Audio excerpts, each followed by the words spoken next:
একজন নারী তার শ্বশুরবাড়ির ঠিক কতটুকু গুরুত্ব পাবে তা নির্ভর করে তার স্বামীর ভালোবাসা এবং গুরুত্বের উপর। যে নারী তার স্বামীর ভালোবাসা পায়, স্বামী তাকে গুরুত্ব দেয়, মূল্যায়ন করে, তার শ্বশুরবাড়ির মানুষজন কখনোই তাকে অসম্মান করতে পারে না। আসলে বিয়ের পরে সঙ্গী ভালো হওয়াটা বেশি জরুরি। সঙ্গী যদি ভালো হয় তাহলে শ্বশুরবাড়ির মানুষ যেমনই হোক না কেন সেই সংসারে নারী টিকে থাকতে পারে। কিন্তু সঙ্গী যদি ভালো না হয় তাহলে শ্বশুরবাড়ির মানুষজন যত ভালোই হোক না কেন সেখানে টিকে থাকা একজন নারীর জন্য কঠিন হয়ে পড়ে।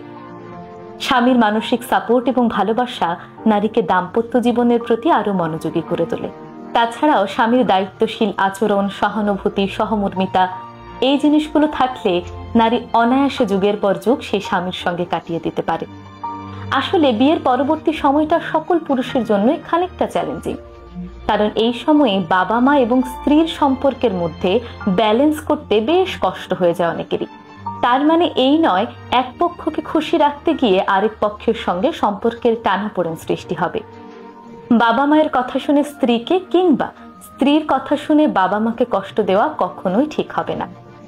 বাবা মায়ের প্রতি যেমন কৃতজ্ঞতা বোধ সম্পন্ন আচরণ প্রকাশ করবেন, তেমনি আপনার স্ত্রীর প্রতিও কৃতজ্ঞতা প্রকাশ করবেন।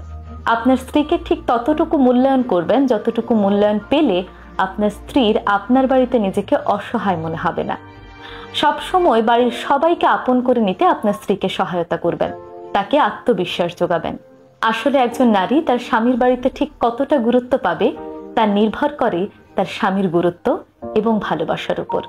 কেননা স্বামী যদি ভালোবাসে, গুরুত্ব দেয়, মূল্যায়ন করে, তাহলে শ্বশুরবাড়ির মানুষজন যদি খারাপও হয় তবুও নারী অবলীলায় তার স্বামীর সঙ্গে যুগের পর যুগ কাটিয়ে দিতে পারে। অন্যথায় সেই সংসারে টিকে থাকা নারীর জন্য কঠিন হয়ে পড়ে।